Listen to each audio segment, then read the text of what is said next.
Thank you very much. All right, I spent the last 2 days since I've arrived racking my brain how to squeeze a 4-hour presentation into 2 hours. It has not been easy. So I'm going to go through this at a pace, not because I want to confuse you or myself, but I feel like if I leave anything out, I feel like I'm robbing you of valuable content. And, you know, what do you leave out of something that's a work in progress that started out 8 years ago with a small little presentation and now consists of volumes and volumes of research and discovery that is, I for one, certainly did not expect to happen to me. So let's kick off.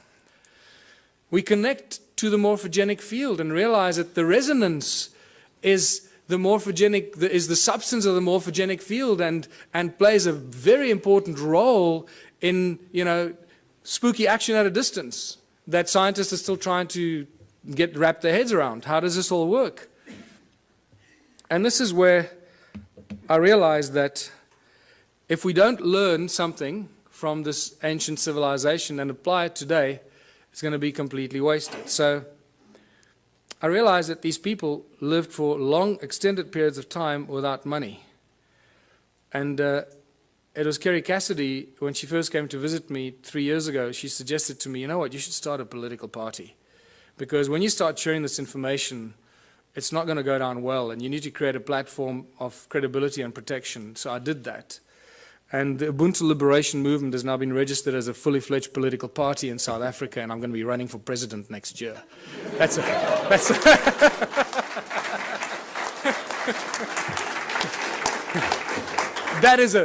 the funniest thing I've ever heard.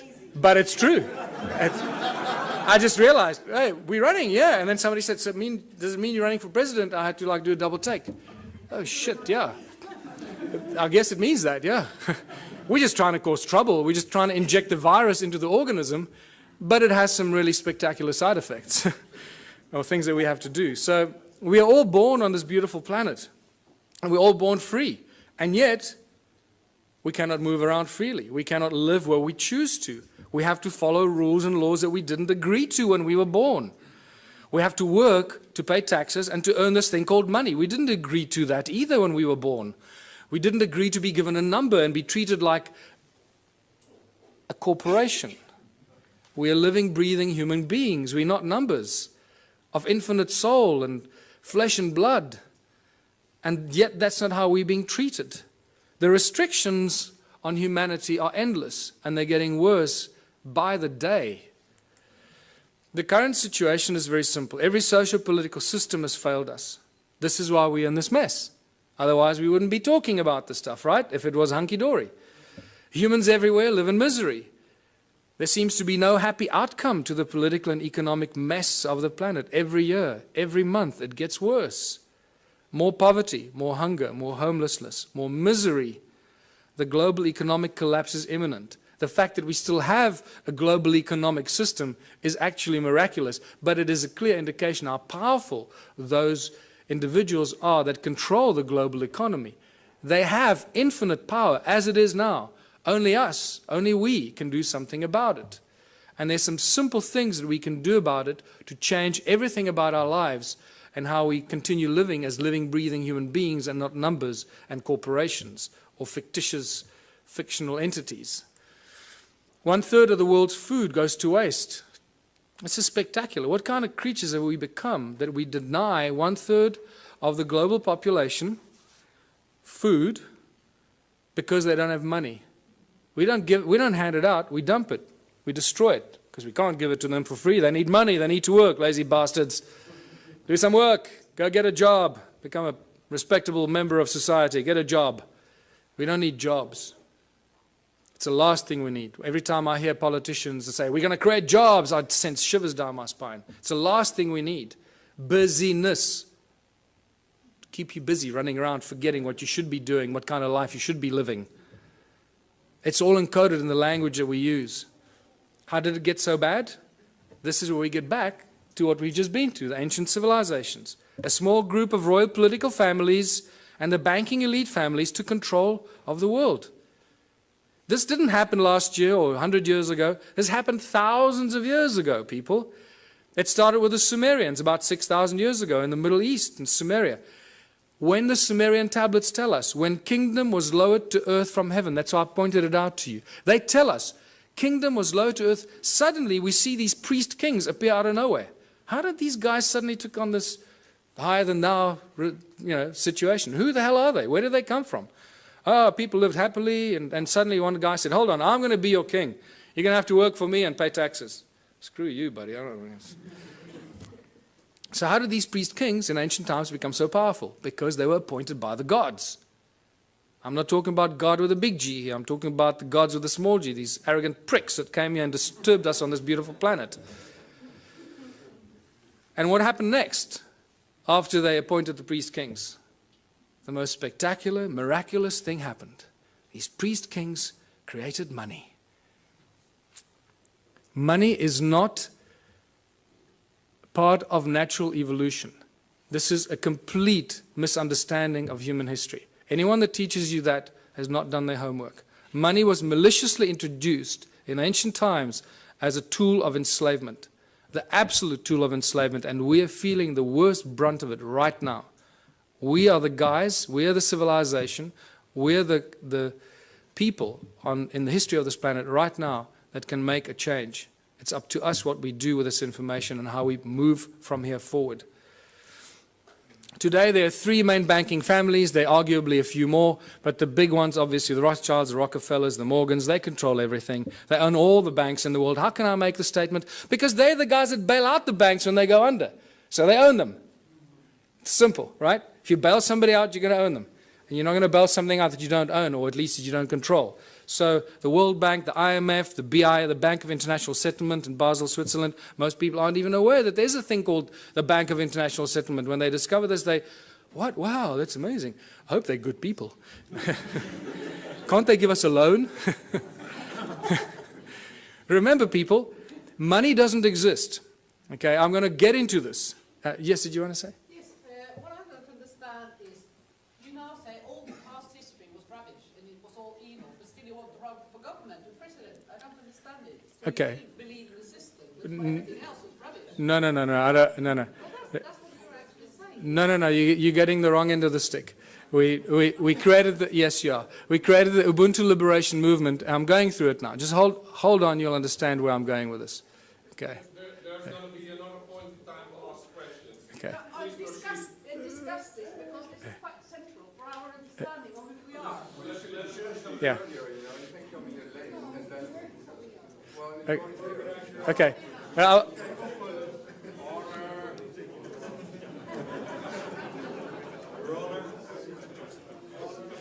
Don't worry, you'll get it. You'll get it by the time we finish here. I'm sure you will. The banking families own the world. It's simple as that. If you don't believe that, then you also haven't done your homework. So all the discussions we've been having, and I've been going into many of these discussions, money keeps coming up all the time. But remember, money doesn't exist.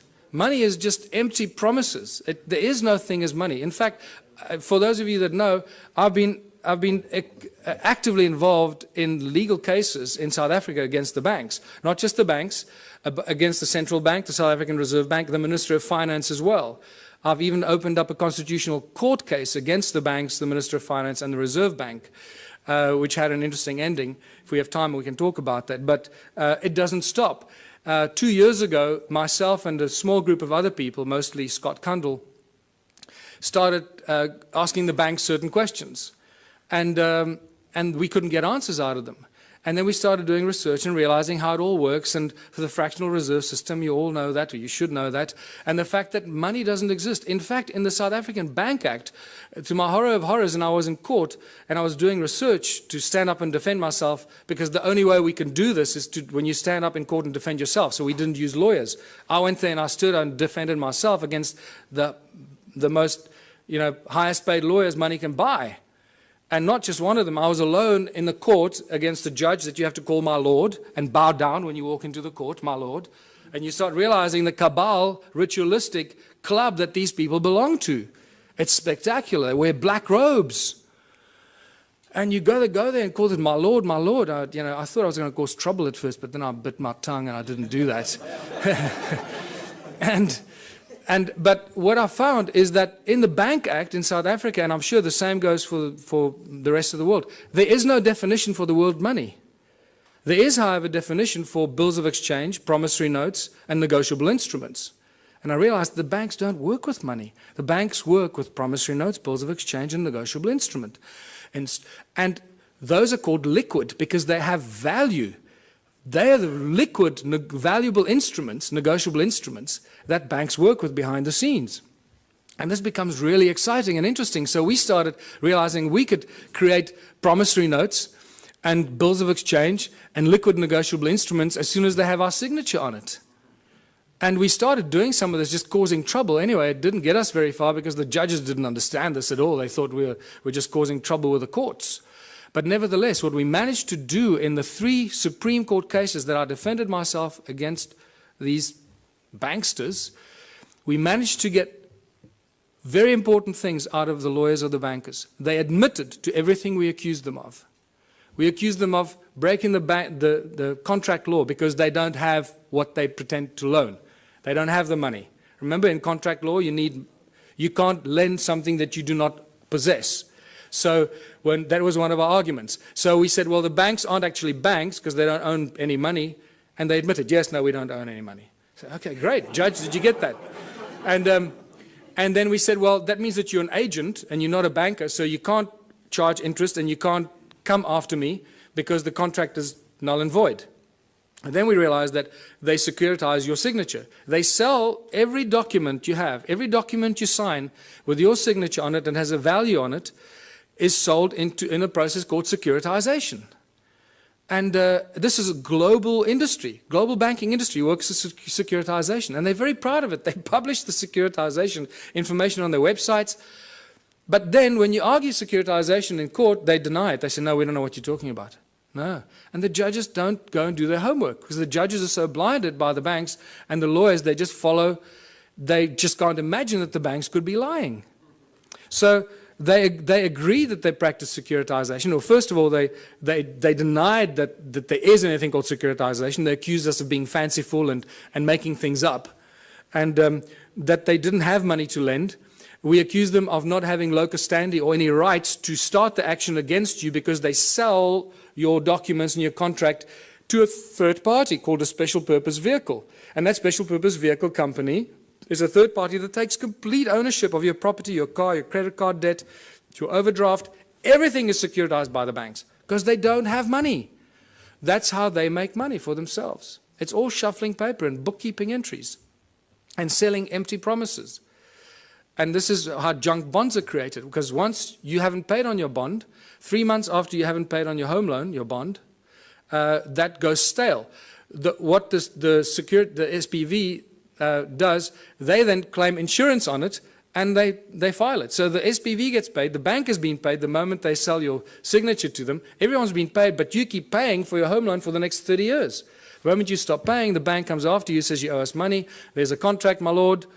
See, he signed a contract, he owes us money. And the judge doesn't for 1 second say, well, hold on, let's look at the validity of this contract. Do you have rights to this contract? Who owns the property?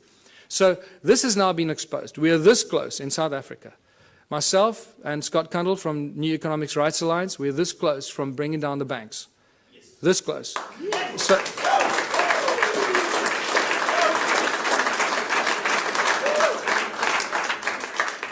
because they're just lying thieves. What you're talking about, the global banking industry, people, is nothing more than the largest legalized organized crime syndicate.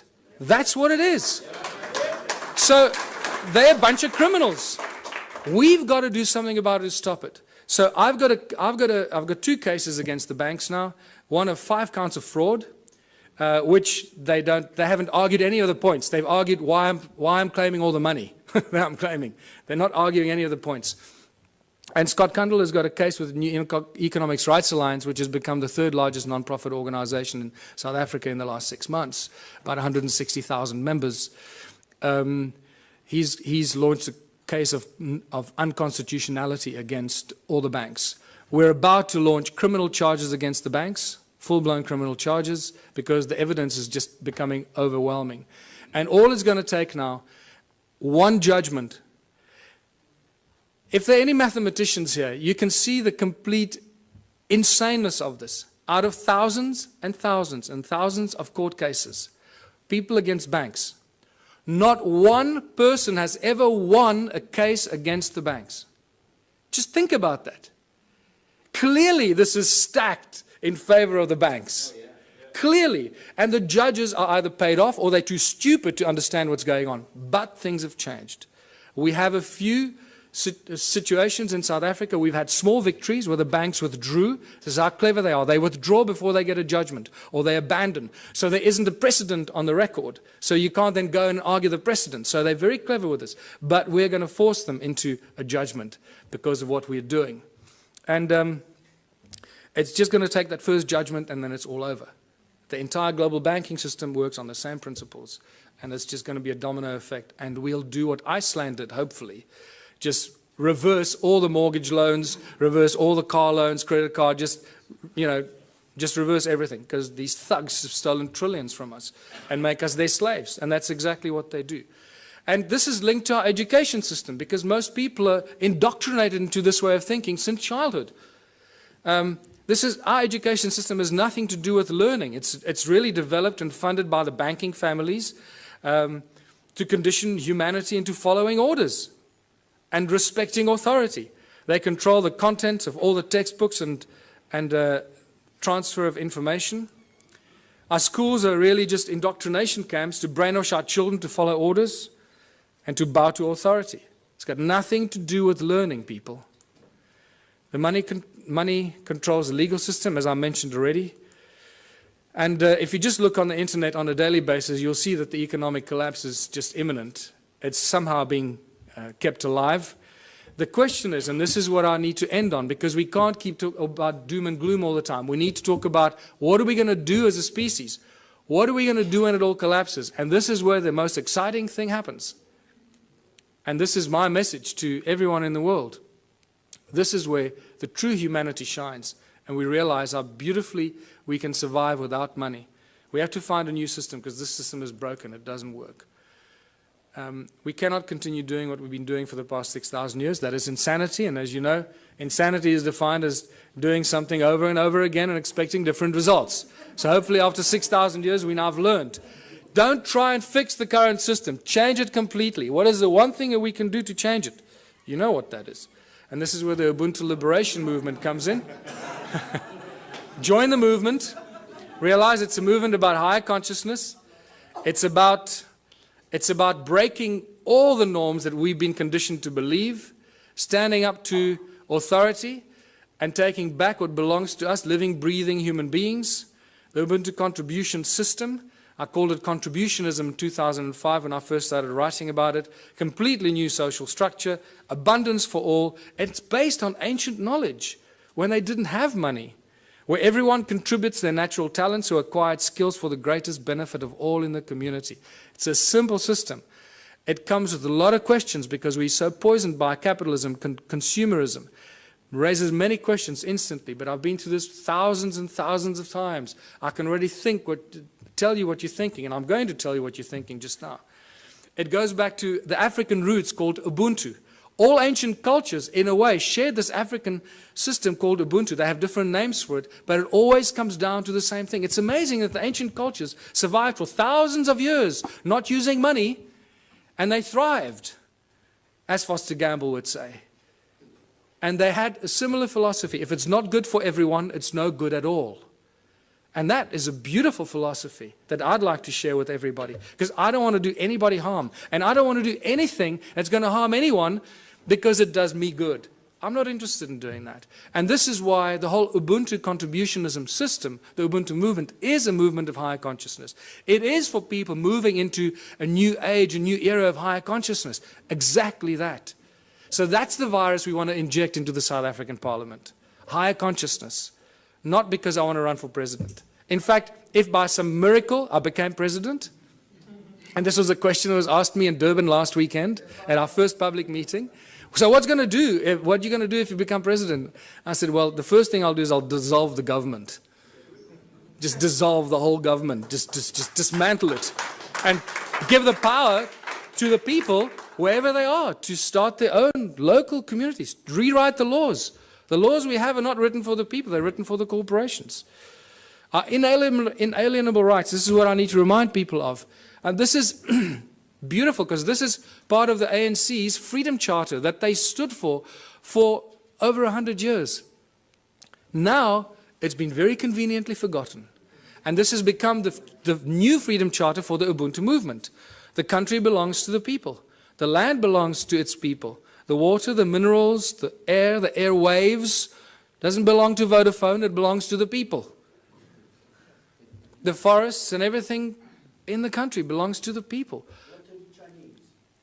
Yeah. The land in China belongs to the people, and they should do exactly the same. This applies to every country, people. It does not belong to the government or any large corporation that has laid claim to it. And when you read this statement, you realize that we've appointed our leaders to be our servants, but they're not serving us. We appointed them to do the best for us, not for them. So whatever we want and we need as a people, they should be doing for us. Is that happening? No. The opposite is happening. So what has happened here? The government is not serving the people. The only conclusion we can reach is that they're serving themselves and the corporations that fund them. They've turned the people into their slaves. The government and large corporations have stolen the country from its people. It's as simple as that. We've become the slaves, and unless we do something about it, it stops. How do we know this? In South Africa, I don't know about these countries, I believe the European countries, how it works now. I haven't done that research because I'm focusing there. The government of South Africa and the Republic of South Africa are both registered as two separate corporations on the US Securities Exchange. So they're corporations that trade us as commodities. Every week new laws are passed. In every country, I guess. In South Africa, it's published in the Government Gazette. Nobody knows where to get it, how to read it, what it means, but they publish in the Government Gazette and they get away with it. You see, it was published. You didn't object, so now it's a new law. That's how they get away with it. But every week they publish new laws that we don't understand and we don't want. Our laws protect the corporations. They do not serve the people. Corporations have more rights than living, breathing human beings. I've witnessed this in my own presence in court on 3 occasions. And the fun gets better every day. Because, you know, for those of you that have been following some of what I've been doing, 2 weeks ago, our legal advisor, Raymond Dix, was attacked in his house by 10 armed men, tied up and held at gunpoint for 3.5 hours while they ransacked his office, his home office. They made it look like a robbery, but when they left and very carefully removed his computer, his hard drive, his backup hard drive, and his secondary hidden backup hard drive, which they knew exactly where it was, they left with only 2 other things. The legal files pertaining to my actions against the courts, the banks, and Scott Kundle's files, New Economics Rights Alliance, the Ubuntu Movement, my movement, and New Economics Rights Alliance. Those are the only files, legal files, that disappeared. So it's very clear what's going on here. The banks hit us where it hurts most, that our nerve center removed all our research, documentation, and files, but we had backups elsewhere.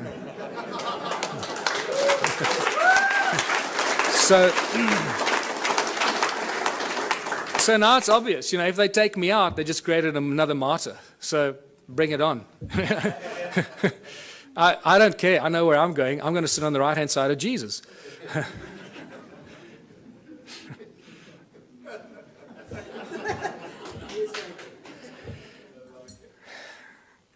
We need a whole new legal system written for the people, by the people, not by the corporations and the governments that want to schneid the people into the ground. Everything in South Africa and in other countries belongs to the people. Eskom, for example, is the electricity supply giant. It supplies most of Africa with electricity. All the installations of Eskom belong to the people. The coal they use that they get out of the ground to charge us for the electricity belongs to the people, because the coal belongs to the people. Sasol is the coal to liquid petroleum company. That was paid for by the taxpayer. The technology was developed from German technology in the 1920s. That was paid for by the South African taxpayer, all the early installations for Sasol. So all the fuel that we should be driving on in South Africa, we should have virtually for free, because all the components belong to the people. The railways run every day But they don't transport people. They transport coal and wood. Everything for the corporations, nothing for the people. You can't catch a train anywhere in South Africa. And so it goes. The forestry, the minerals. Forestry, between Sappi and Mondi in South Africa, they own more than 1 million hectares of land that they somehow managed to take possession of. Who gave it to them? The people didn't agree to give it to them, but it belongs to them. So you can see how this theft of the land and all the inalienable rights of the people of the land have been stolen and given to corporations. So the government and the large corporations have stolen the country from its people. It's obvious. What do the people need? This is where we start seeing the beautiful side and how simple things can be. What do we need? We need food, water, love, friendship, homes, tables, chairs, knives, forks, gardens, clothes, technology, healthcare, arts and culture. We need everything that each and every one of you can imagine and beyond. We need everything, and we should have all of it, because there should be no hurdles to achieving this and having that, right? We do not need money. Did you see money anywhere in that list? No, we don't need money. Money gets in the way. Money is the obstacle, is the hurdle to all progress. Money does nothing. People do everything. People plow the lands, grow the food, build the bridges, build the rockets, solve the mathematical equations, create the technology. People do everything. Money does nothing. Money is just the obstacle to all this incredible progress. People create the arts and the culture. Money does nothing. The origins of money goes back to Sumeria once again. These Sumerians, the first forms of money were really little clay tablets. They were tokens of exchange. And then eventually they started minting them, as you know. So for millennia, great minds have stood up against the abuse of humanity through money. It's not something new. Julius Caesar stood up against the money, the powers of money. It took back from the money changers the power to coin money and minted coins on benefit of all. With this new plentiful supply of money, he established many massive construction projects and built great public works. And we all know what happened to Julius Caesar. St. Thomas Aquinas in 1225 said that the charging of interest is wrong because it applies to double charging, charging for both the money and the use of money. In fact, church law in the Middle Ages forbade the charging of interest on loans and even made it a crime called usury, which we know very well today. And even Jesus in his last year of life, probably the only physical force he ever applied was threw out the money changers out of the temple because they were abusing the people. And this is by far the most cutting statement made in recent times, Thomas Jefferson, because this is what we find ourselves in today. I believe that banking institutions are more dangerous to our liberties than standing armies. If the American people ever allow private banks, remember all our banks in the world, are virtually all the banks are private banks, private corporations, whose interest is making profit at all cost. So if the American people ever allow private banks to control the issue of their currency, first by inflation, then by deflation, the banks and the corporations that will grow up around the banks will drive the people of all property until their children wake up homeless on the continent their fathers conquered.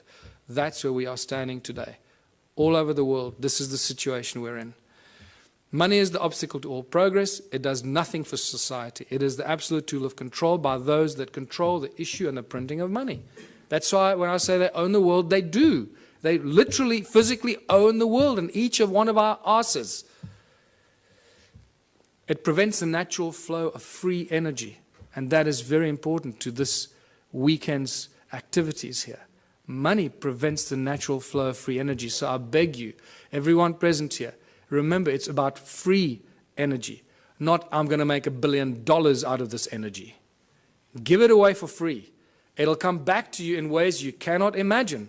Do that one thing for humanity. If you find any source of free energy, don't try and make zillions out of it. It will kill you or they will kill you before you can get it out there. Money is the primary cause for the 7 deadly sins. We all know the 7 deadly sins, or have we forgotten them already?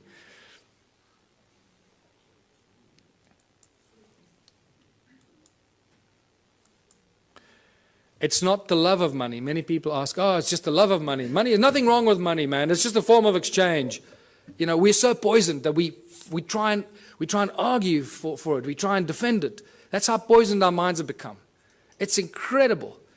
It's not the love of money. It's the mere presence of money that causes all these problems. If you take money out of the system, all this stuff suddenly and miraculously vanishes. So what is the solution? If it's the mere presence of money or the love of money, of all of the above, what are we going to do to solve the problem? The answer is so blatantly obvious. Remove money. Just get rid of it. Get rid of it. What do we need it for? It's causing all the strife in our lives. It's destroying our planet. The mines are raping our Mother Earth, taking out the precious guts out of our Gaia and distributing it around the world to people that claim they own it. It's sick. The obvious questions, if you remove money, so who's going to shovel the crap? How are we going to pay for things? I'll just sit on my ass and do nothing. I want 50 Ferraris. You know. Are we going back to the Dark Ages, living in caves? Is this a lawless society? Who's going to make the rules? Why should I do something I don't want? These are the first things. I know these are the most commonly asked questions, and I'm sure that you're asking some of them to yourselves. But I can tell you that as you work through this process of a moneyless society, a Ubuntu society, where everybody contributes their natural talents or acquired skills to the greatest benefit of all, with certain minor rules that are not rules, it's really just an agreement that this is how we're going to work together. The moment you start working in that kind of community, the abundance is so spectacular that we, right now, cannot imagine it. It is not possible for us to imagine it until you start immersing yourself in this kind of thinking. And I call these the Ubuntu communities, as I said, where everyone contributes their natural talents or acquired skills for the greater benefit of all in the community. A new social structure for a new world and a new age. Abundance for all beyond our wildest belief. There are 5 mantras, 5 key points to the Ubuntu society. And it's not barter or trade. Everybody often jumps, a lot of people jump to the conclusion, think, oh, let's go back to barter. No. He who has more to barter or trade will eventually rule the roost. So you can't go to that system. If you have nothing to trade, what are you going to say? Well, I got nothing to trade, so I'll have to, kiss your butt. No. So the Ubuntu contribution mantra is the 5 points. No money, no barter, no trade, no value attached to anything greater or lesser than anything else. Because why? Each one of our contributions should be and is equally valuable. If you start telling, well, I'm a doctor, my time is more valuable than yours, you're barking up the wrong tree, brother. Okay. So, and the final one, where everyone contributes for the greater benefit of all in the community, because that is how you get rewarded. You get rewarded by the recognition of the people in your community. Isn't that the highest reward everybody wants? And is trying to buy with money, is recognition and respect of others? In essence, ultimately, that's what most people really want, is just to be loved and recognized for what they've done. And they think they can use money to do that. And then when they make a lot of money, they get zillions in the bank, then they suddenly realize, oh, well, nobody loves me anymore, they all want to take my money, so let me spend my money and then people will love me. And that's generally what happens when they start paying for things and people love them more, when they start giving it away. So, united Ubuntu communities. In unity we thrive, and anything is possible. Anything is possible. A world without money. There's no crime, no envy, no gluttony, no greed, no hoarding, no hierarchy. And the whole Ubuntu, the Ubuntu movement and the Ubuntu party has no hierarchy. Communities look after themselves. We have no central government. We don't have any central assholes trying to tell you how you should be running your life. No obstacles to any kind of progress. Because the solutions are simple, and there are many bright minds here. We all know what the solutions are, what should be done to solve the problems, and somehow our politicians just can't get it right. They keep screwing it up, So don't ask the politicians to solve it. Give it to the scientists, give it to the farmers, give it to the engineers. They'll solve the problems for us. Ordinary people will. Politicians will do nothing. Transition will have to occur in simple steps that flow from one to the other. We can't go from zero to hero. We can't go from a moneyless-driven, capitalistic, consumeristic monster to a moneyless society that lives in harmony and zen, right? It's not going to happen. So if you go onto my website, the ubuntuparty.org.za website, I've started posting a number of papers on how the transition will take place. There's not time for it now, so I ask you, please go onto our website and check it out. It's beautiful. What's key here is that the small towns will probably play a very important part in the transformation, because in small towns and small communities, people will agree on things a lot quicker than in the big cities. Right? So they will agree, okay, we need to get off the grid. We need to grow enough food for all of us. We need to make sure we got water. And they can go out and do it. We must create alternative energy for ourselves in our town. So if the grid goes down, we stay alive. And the small towns and villages will become the activators of this transitional phase. And I put together a few theories and ideas to give people ideas how to start doing this. It also goes into our education and schooling systems, where we stop sending your children to school. Please, I beg you, don't send your children to school. Don't do it. You're turning them into monsters. I've had now a few of my friends in Johannesburg, in South Africa, that have not sent their kids to school. They are much smarter than the kids that go to school. And I'm not kidding you. They really are. They just learn from their parents, and they learn. And you'll find that often what happens with these kids, they start reading later. They might start reading a little bit later. But when they start reading, they become like these monster little readers. They just read everything. I mean, these little kids are reading books that, other kids don't even dream of. And that's because they're not preconditioned by the schooling system. Energy, water, food, housing, arts and recreation.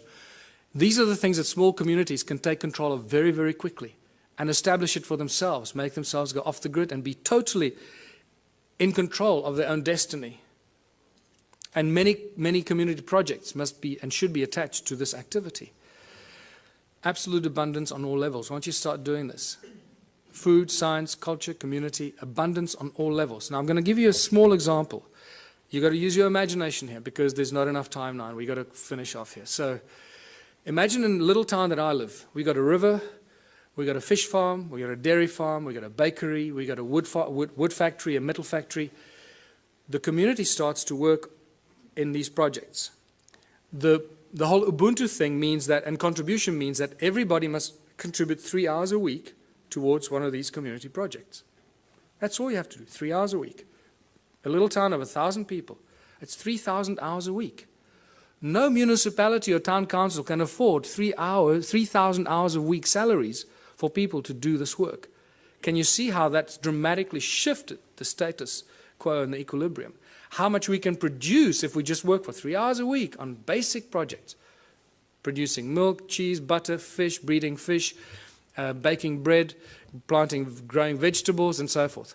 So now the community has been doing this for 6 months or a year, and they've established abundance on all levels, where all the people in that community that participate, that's why I called it contributionism, that participate and add their talent and their skills and their time, get everything, not for free, but virtually for free, so cheaply that the rest of the stuff, and also there's a principle where you create 3 times as much as you need for your own community. And I structure everything in the Ubuntu philosophy on the sacred geometry principles, 3366. So you produce 3 times as much as you need for your community. Why? Because there'll be other communities that can't produce what you're doing, so you'll be actually helping them while they're helping you with the things that you can't produce. So, and by the end of that, there's so much abundance because you're doing it 3 times that whatever you don't consume in your own little village or town, what are you going to do with? You're going to make it available on farmers markets and stores in your town for the surrounding communities. The moment you achieved that state, you've created the domino effect. Because what's going to happen to all the neighboring towns? All the people from those towns are going to come buy your bread, your milk, your cheese, your whatever it is you produce. Because it's going to be a fraction of the cost they pay for it in their own town. There's your domino effect. There's your trigger point. So think about it from that perspective. At the outset, it sounds like a huge thing. Wow, how are we going to go from there to a moneyless society? I believe that I've just taken you through a very simplistic example of how small towns and small villages and communities can be the trigger points and the examples that start the domino effect. Once the first town is set up, it's impossible for the surrounding towns to stay alive. They will have to follow the same example.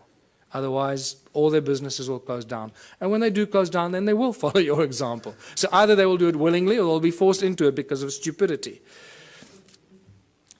In the Ubuntu communities, children follow their passion and their dreams. The education system changes completely. There are no classrooms. Children learn real practical skills.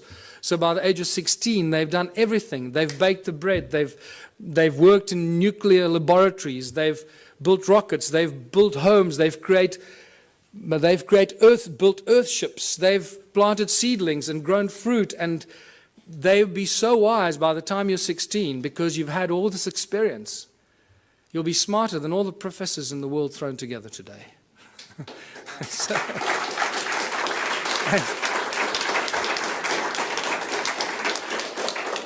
take any school leaver today, put them on a farm, put them anywhere into a practical solution. What can a person with a high school diploma do today? Absolutely nothing. We're useless to society. That's what they've created. Can you see the brilliance in their plan? They are so smart, these people. They. That's us, right? So we are so smart that we're doing this to ourselves, right? Where we create our children, turn our children into these little, we lock them up in jails for 12 years, most precious years of their life, and then throw them out to start all over again and be totally open to manipulation and control. So master teachers, only when a community decides that you're a master shoemaker, or you're a master rocket scientist, or you're a master baker, or a master this, only the community can decide who they will allow to teach their children. Isn't that a better system than teachers that go and get some diploma and they're real assholes and they teach your child? You go, God, how can that, I'm not going to let that teacher teach my child. The community will have the final say. So when I say decentralized government, that's how fine it becomes. The community chooses who their master teachers are, the people that they have respect for, and the people that they honor for their capacity and their ability. And this is how we grow, how we build Ubuntu communities, because only out of unity comes infinite diversity and abundance. Only out of unity. Anything else is a futile exercise that will bring us back to the same point at some future point in time. So I'm going to end here, because this is the end. Join the Ubuntu Liberation Movement. It's not just a South African entity. We've had various people around the world say to us, can we start the same thing in wherever? Yes. Go online. Start the same thing. Use all the material I've published. Put it out there. Share it with everybody. And become part of this transitional phase. And thank you for listening. I hope I gave you some food for thought.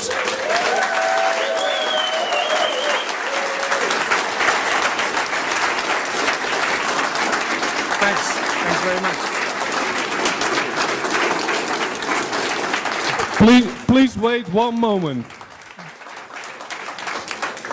People are coming up to me and asking me, what can we do after the conference? Now, one of the things we can do after the conference, Michael needs exposure, big time. We need a bus going around. Everybody who has a Facebook page, a Twitter page, you just put one line. Michael Tellinger for president, and this website. People are going to pick it up sooner or later on the internet, and it's going to be recycled, recycled, recycled, recycled. It's safer, we're going to get the word out, and the ball is going to roll. Okay. Thank you. This was the outlook of the conference.